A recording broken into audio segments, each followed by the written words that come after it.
मंत्री रह चुके हैं, उनकी बेटियां और प्रफुल्ल पटेल तस्वीरों में दिखाई दे रहे हैं। उनकी पत्नी वर्षा पटेल भी साथ में है। उनकी पत्नी वर्षा पटेल भी साथ में है। पिछली बार 2014 में यहीं से नाना पटोले जीते थे। जी जी, यहीं से नाना पटोले जो इस बार नागपुर से हैं, प्रफुल्ल पटेल को शिकस्त दी थी और बड़ी तगड़ी शिकस्त दी थी। उसके बाद बीजेपी में न जाने क्या ऊंच नीच हुई, ये तो खुराना साहब ही बताएंगे कि क्यों नागपुर आ गए हो। नहीं, नाना पटोले आखिरकार किस बात से नाराज हुए मनीष भाई? ये अंदर की खबर तो आपको पता होगी कि उन्होंने ये तय कर लिया कि अपने राजनीतिक गुरु नितिन गडकरी के खिलाफ वो चुनाव लड़े। दीपक भाई, एक बैठक थी, एक बैठक को बड़ा प्रधान संबोधित कर रहे थे। मेरे ख्याल से जो मेरी जानकारी है और जो उन्होंने मुझसे चर्चा के दौरान की थी, वो यही की थी कि उस बैठक में तू मैं हो गई, जिसके बाद उन्हें ये लगा कि ये उनके आत्मसम्मान पे ठेस है और फिर उन्होंने फैसला किया। हालांकि कांग्रेस के करीबी होने की बात, क्योंकि वैसे देखा जाए तो नाना पटोले कांग्रेस के ही विधायक रहे हैं और कांग्रेस से बीजेपी आया और बीजेपी से फिर कांग्रेस, लेकिन दोनों दमदार सीटों पे वो लड़ने का दमखम उन्होंने दिखाया। पहली बार प्रफुल्ल पटेल को शिकस्त दी बीजेपी की टिकट से, इस बार बीजेपी के कद्दावर मंत्री को कांग्रेस की टिकट से शिकस्त देने नागपुर पहुंच गए। मुझे आप ये बताइए कि नाना पटोले ने अपनी सीट क्यों चेंज की? अगर वो चाहते तो गोंदिया से भी लड़ सकते थे।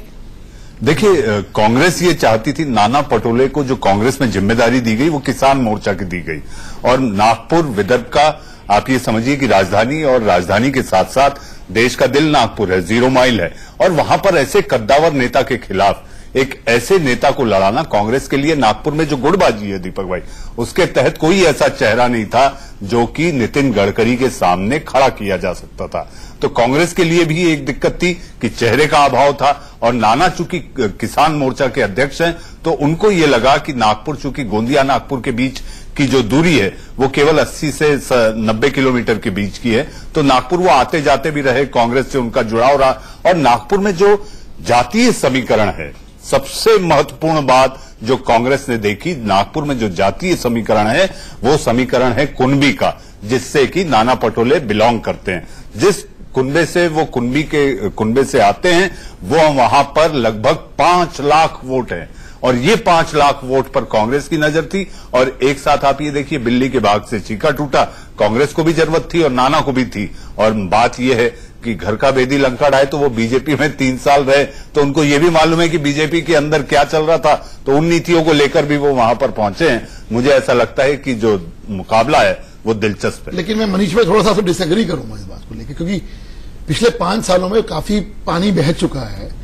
नो डाउट नागपुर एक टाइम में कांग्रेस की स्ट्रांग सीट हुआ करती थी, लेकिन जब पूरा विदर्भ, हरीश जी, पूरा विदर्भ, लेकिन जब से गडकरी जी ने पिछली बार वो चुनाव लड़ा और इतने बड़े मार्जिन से जीते, गडकरी जी का जो बेस है, उन्होंने कभी मंत्री बनने के बाद वहां छोड़ा नहीं।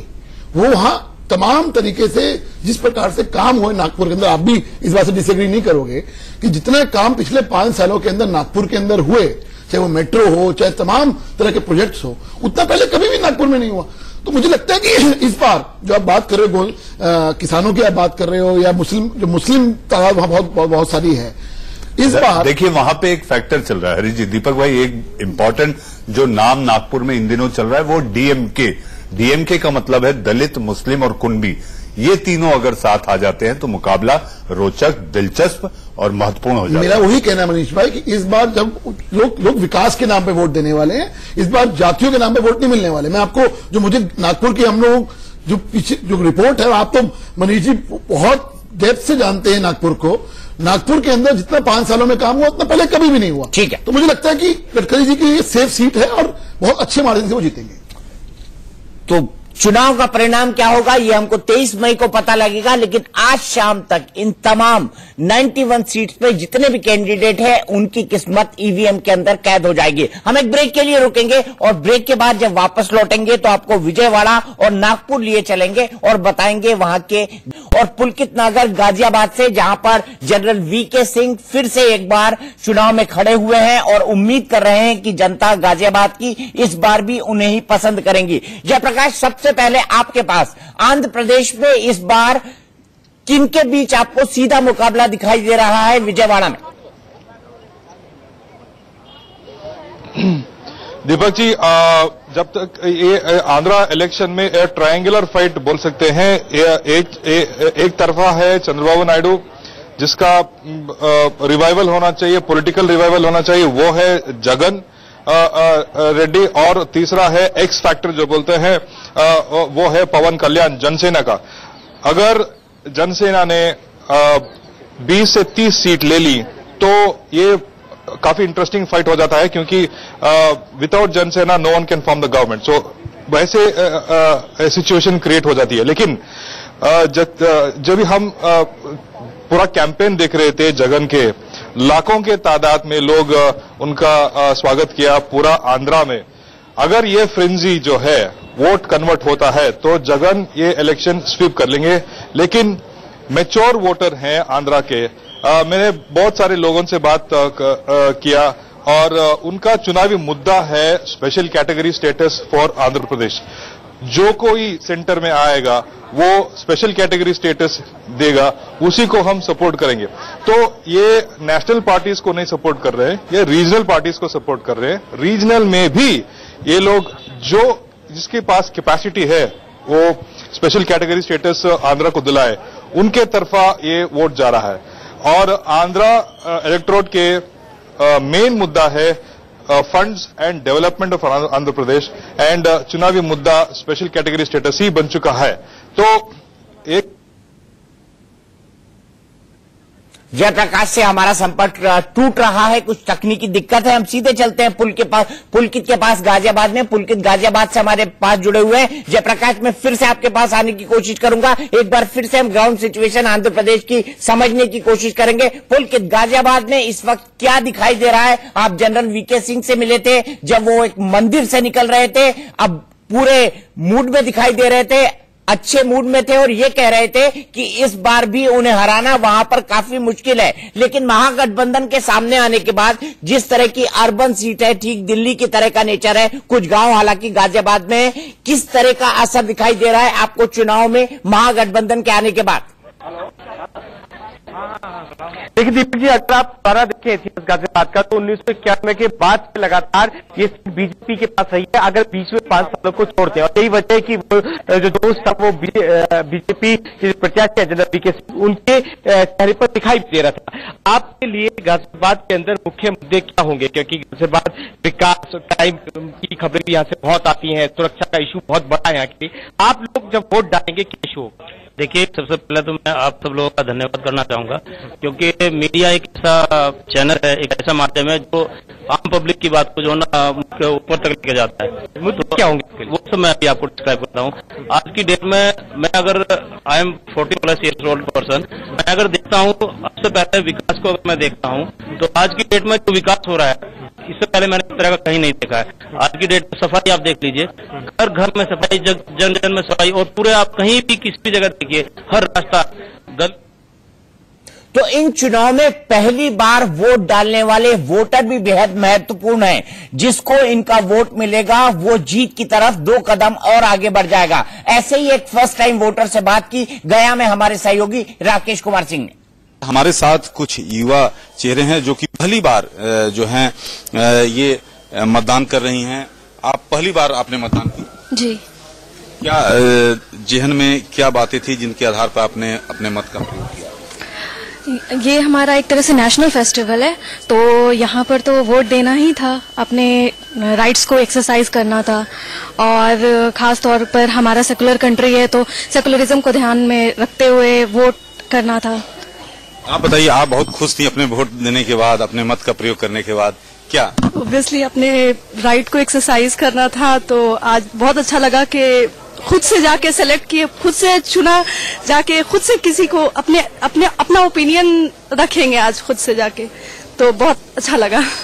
आप बताइए, आप भी बहुत लंबे इंतजार के बाद आप अपने मत का प्रयोग किया? जी, मुझे बहुत खुशी हो रही है वोट देकर, और मुझे जिसे चुनना था मैंने उसको वोट दिया। तो ये देख सकते हैं कि पहली बार इन्होंने अपने मत का प्रयोग किया है और ये काफी खुश नजर आ रही हैं। उनका कहना है कि उनके ज़हन में जिन मुद्दों के आधार पर उन्होंने अपने मत का प्रयोग किया है, उनका कहना है कि वे चाहते हैं कि खुशहाल भारत के लिए अपने मत का प्रयोग किया है। कैमरामैन रत्नेश पांडे के साथ राकेश कुमार सिंह, इंडिया न्यूज, गया, बिहार। तो जिन कॉन्स्टिट्यूएंसीज में इस बार वोटिंग हो रही है, जिन 91 सीटों पर वोटिंग हो रही है, उनमें से एक प्रमुख कॉन्स्टिट्यूएंसी नागपुर भी है, जहां से केंद्रीय मंत्री नितिन गडकरी चुनाव मैदान में हैं। उनके खिलाफ कांग्रेस के नाना पटोले हैं, जो कि भारतीय जनता पार्टी से कांग्रेस में आए हैं और नितिन गडकरी के खिलाफ चुनाव में खड़े हुए हैं। सीधे चलते हैं हमारे सहयोगी अरुण धत्ता के पास, जो इस वक्त नागपुर में मौजूद हैं। अरुण, आपसे जानना चाहूंगा, नागपुर में इस बार कौन से चुनावी मुद्दे सुनाई दे रहे हैं?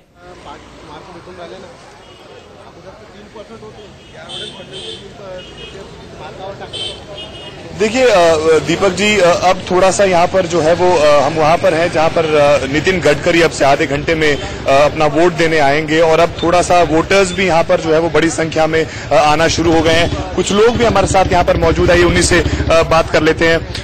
सर, क्या नाम है आपका? मेरा नाम राकेश वैद्य है। क्या इश्यूज रहेंगे, मतलब जिसको लेकर आप वोट करेंगे? इश्यूज तो बहुत है। मेन है कि पानी का समस्या है, पीने के पानी की, पानी बराबर नहीं आता, और ये जो इलेक्ट्रिक का है, बिजली के बिल बढ़े हुए आ रहे हैं, वो एक दो तीन इशू है। बाद में फिर ट्रैफिक भी है, रोड पर समस्या बहुत है, जगह जगह रोड खुदा हुआ है, वो एक समस्या है हमारे। अच्छा, आपका क्या नाम है सर? रवि वंजारी। रवि जी, आपके लिए क्या जो है वो इश्यूज रहे जब आपने वोट किया? उससे पहले कौन सी चीज आपके दिमाग में थी? दिमाग में ये चीज थी कि विकास का कार्य तो पूरा हुआ है, लेकिन ये विकास कार्य में इतना पैसा लगा है, वो पैसा थोड़ा सा कन्वर्ट करके यदि कोई उद्योग धंधे बड़े डालते थे, फिर उसमें रोजगार मिलता था, तो फिर जनता खुश होती थी। यही मेरा कहना है। आपका नाम क्या है? सर, संजय चौरे मेरा नाम है। संजय जी, जैसे ये नेशनल सिक्योरिटी, ये सर्जिकल स्ट्राइक या जॉब्स, ये सब कितने बड़े मुद्दे हैं? सर, सर्जिकल स्ट्राइक और एयर स्ट्राइक जो है वो कुछ मुद्दा नहीं, जो देश हित में है वो सारा उन्होंने बराबर किया। और रहा रोजगार के विषय में, तो रोजगार जो है आना चाहिए था। यहाँ पे कम से कम मिहान कम से कम 10-15 साल हो गए मिहान के लिए हम नाम सुन रहे, बट यहाँ पे एक भी कंपनी अभी तक के आई नहीं है। तो कम से कम यहाँ पे एक कंपनी आए, यहाँ के लोगों को, लोकल लोगों को रोजगार मिले, ये हमारा पहला उद्देश्य है। आइए कुछ इधर यहाँ भी हमारे साथ कुछ लोग हैं, उनसे भी जान लेते हैं। सर, आपका नाम क्या है? मेरा नाम विनोद वाकचौरे। आपके लिए क्या अहम इश्यूज हैं क्या इस बार के इलेक्शन में? इस बार का इलेक्शन में जो है अभी वही चल रहा है, मोदी की लहर चल रही है, तो मोदी की जीत। अच्छा, ठीक है। मैम, आपने वोट किया? क्या इश्यूज है, कौन से इश्यूज को लेकर जो है वो आप मतदान करने? हमारे एरिया के जो मेंबर है वो बहुत अच्छे कार्यकर्ता है, उनकी वजह से हमने वोटिंग उनको ही। अच्छा सर, आप वोट करके आए हैं? हाँ जी, हाँ जी। तो क्या ऐसे इश्यूज हैं, कौन से इश्यूज को लेकर आपने वोट किया, क्या दिमाग में था? डेवलपमेंट के इशू, जो नागपुर शहर का डेवलपमेंट हुआ वो हिसाब से हमने वोटिंग किया है। ठीक है, ठीक है। तो ये सेंस हमें ग्राउंड में मिल रही है कि जो डेवलपमेंट है वो कहीं ना कहीं अहम इशू है, और जॉब्स और नेशनल सिक्योरिटी भी कहीं ना कहीं लोगों के दिमाग में है, जिस तरह से अभी हमने लोगों को बात करते हुए सुना। शुक्रिया अरुण, हम आपके पास एक बार फिर से आएंगे। हमारे साथ बीजेपी की तरफ से निखत अब्बास जुड़ गई हैं। निखत, मैं आपसे जानना चाहूंगा, एक व्यक्ति से पूछा गया कि एयर स्ट्राइक, जो बालाकोट में हमने एयर स्ट्राइक की, और सर्जिकल स्ट्राइक, ये कितने बड़े मुद्दे हैं? उसका सपाट जवाब था, भाई ये तो देश के काम है, देश ने अगर करना है तो बहुत अच्छी बात है, हमारे लिए नहीं। मतलब इसको लोग इलेक्शन का मुद्दा नहीं मानते, और आप इन पूरे चुनाव में राष्ट्रीयता, राष्ट्रवाद और राष्ट्रीय सुरक्षा का छौंक लगा रही हैं। आपको नहीं लगता कि अगर वोटर इस तरह से इसको देश के प्रति सरकार की ड्यूटी मानने लगा, तब क्या होगा? देखिए, ये तो जो बात उन्होंने कही मैं बिल्कुल सहमत हूं कि है तो सरकार की ड्यूटी है ही, ये तो बात सच है, इसमें तो कोई दो राहें हैं ही नहीं। पर अगर हम कहें कि राष्ट्रवाद कोई मुद्दा नहीं है, तो हम कैसे मान लें ये राष्ट्रवाद मुद्दा नहीं है? ये तो राष्ट्रवाद का मुद्दा 1947 से ही शुरू हो गया था, जब सत्ता के लालच में नेहरू जी ने हिंदुस्तान पाकिस्तान का बंटवारा करा था। आज मेरे को एक बात ये हमेशा बोलते हैं कांग्रेस पार्टी, 26/11 के बाद ये चुप्पी साध के बैठ गए थे, कुछ नहीं किया इन्होंने, आराम से बैठ गए हाथ पे हाथ धरकर। आज जब बालाकोट पे एयर स्ट्राइक हो रही है, जब पुलवामा के हमले के बाद जो हमने बदला लिया, उससे पहले जो सर्जिकल स्ट्राइक करी है, ये बहुत बड़े मुद्दे हैं। मैं नहीं कह रही कि सिर्फ ये मुद्दा है, और ऐसा भी नहीं है कि हिंदुस्तान में जब से मोदी सरकार आई है तो सिर्फ इसी पे बात चल रही है। पर जाहिर सी बात है, जब इतनी बड़ी चीजें होती हैं तो उनको मुद्दा बनाया जाएगा। जब ये नेशनल सिक्योरिटी की बात है तो हम क्यों इसके बारे में बात ना करें। पर अब अगर हम डेवलपमेंट की बात करें, नौकरियों की, रोजगार की बात होती है, तो हिंदुस्तान आज पहली बार विश्व में सेकेंड लार्जेस्ट वो कंट्री है जो steel producer manufacturers, second largest mobile manufacturing hub है, fourth largest automobile manufacturing hub है। तो ये सब हवा में नहीं हो रहा, ये तब हो रहा है जब तरक्की हो रही है, लोगों को जॉब्स मिल रही हैं। 1.8 बट मैंने तो ये सुना बेरोजगारी हाईएस्ट लेवल पे है। देखिए, मैंने वही कहा, कई चीजों में मैं मानती हूँ। नहीं, मैंने गलत तो नहीं सुना ना। देखिए, उसकी भी कोई अभी रिपोर्ट सामने नहीं आई है। सुनना ना सुनना, अजम्पशंस, वो कांग्रेस वाले तो आरोप लगा रहे हैं, डाटा तो आप देने नहीं दे रहे, एनएसएसओ को डाटा आप देने नहीं दे रहे। देखिए, एनएसएसओ को आप डाटा देने नहीं दे रहे। दीपक जी, आप और मैं भली भांति जानते हैं। देखिए, एक सेकंड, मेरी बात पूरी होनी दीजिए। और हिंदुस्तान की जनता भली भांति जानती है कि कांग्रेस का तो काम है, कुछ नहीं मिल जाता तो आ जाते हैं रोजगार कहाँ है, कुछ नहीं मिल जाता तो आ जाते कम्युनलिज्म। कभी टोपी पहनकर जाते हैं मस्जिदों में, आज जा रहे हैं मंदिरों में राहुल गांधी जी। तो ये तो काम इनका है ही। कभी राष्ट्रवाद की बात नहीं करते, कभी आप टोपी पहनने से इनकार भी करते हैं। हमने कभी टोपी पहनने से इनकार। देखिए मनीष जी, सद्भावना उपवास की याद दिला रहे हैं जब नरेंद्र मोदी जी जो कि प्रधानमंत्री हैं उन्होंने टोपी पहनने से मना किया था। टोपी सद्भावना उपवास की याद दिला रहे हैं। टोपी ना पहनना अगर मना किया तो कभी बेइज्जती नहीं करी, कभी बेअदबी नहीं करी, कभी झूठ नहीं बोला। उन्होंने कभी नहीं कहा कि मैं सिर्फ हिंदू के साथ हूं या मुसलमान के साथ। राहुल गांधी जी तो वो व्यक्ति हैं जो कहते हैं मैं तो मुस्लिम पार्टी हूं। उसके बाद ये कब कहा राहुल गांधी ने कहा? ये कब कहा राहुल गांधी? राहुल गांधी जी ने बोला है कि हम तो मुस्लिम पार्टी। देखिए, ये आप कब बोला? क्यों नहीं बोला? इतनी बार कैसे गलत बात कर सकते? मनमोहन सिंह जी ने क्यों बोला? मनमोहन सिंह जी ने राहुल जी ने कब बोला कि मुस्लिम पार्टी है? एक ही पार्टी है। चलो मनमोहन सिंह जी की बता दो। ये बताइए कि राहुल जी ने कब बोला कि मुस्लिम पार्टी है? मनमोहन सिंह जी ने ये क्यों बोला कि हिंदुस्तान के संस्थानों पे सबसे पहला हक, बीजेपी के सबसे पहला हक नेता माइनॉरिटी का, उससे पहले मुसलमानों का है। तो ये मुसलमानों के बारे में तो आप बात करे जा रहे हैं। देखिए, आप राहुल जी ने कब बोला है? ये भाई साहब, आप टीवी पे चैनल पे बैठ के आप गलत बातें करते हैं, गलत चीजें कोट करते हैं। कब बोला राहुल जी ने? बहुत बार ऐसे बयान हुए कहाँ बोला? बहुत बार ऐसे बयान हुए हैं। ये ऐसे गलत बातें मत कीजिए, बात करते हैं आप गलत बातें मत कीजिए। आपने देश के लोगों को, मोदी जी ने झूठ बोला है। मोदी जी ने झूठ बोला है 2014 में। क्या बोला? बताइए। 2014 में सबसे बड़े मुद्दे 3 मुद्दे थे, बेरोजगारी, महंगाई और भ्रष्टाचार। आप तीनों मुद्दों पे बात करिए। आज आप चुनाव हो रहा है, आपके टीवी चैनल पे बोलने से लोग नहीं मानेंगे। आपने अपने मैनिफेस्टो पे बात करी 2019 की। मैं तब भी ये बोल रहा था कि पहले लोग 2014 का हिसाब आप दोनों को रोकूंगा। आप उत्तराखंड के मुख्यमंत्री त्रिवेंद्र सिंह रावत मुद्दों पर फिर बोल रहे हैं। आइए सीधे सुनते हैं।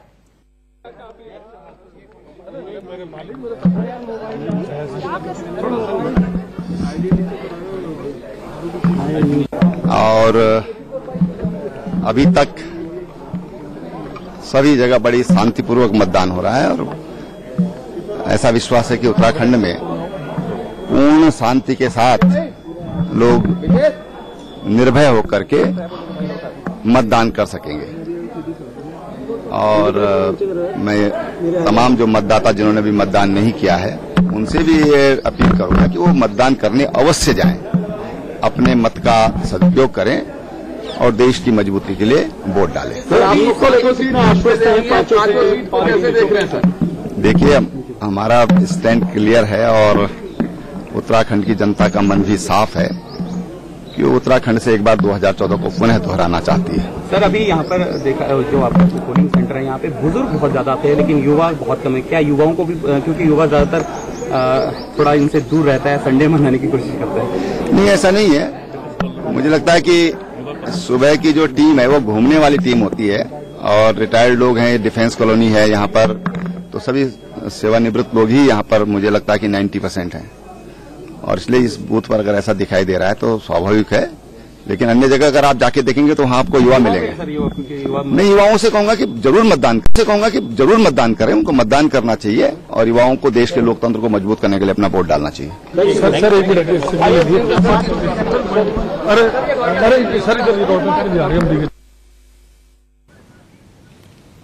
तो आइए एक ब्रेकिंग न्यूज आ रही है मुजफ्फरनगर से। पूर्व केंद्रीय मंत्री संजीव बालियान ने फर्जी मतदान का आरोप लगाया है।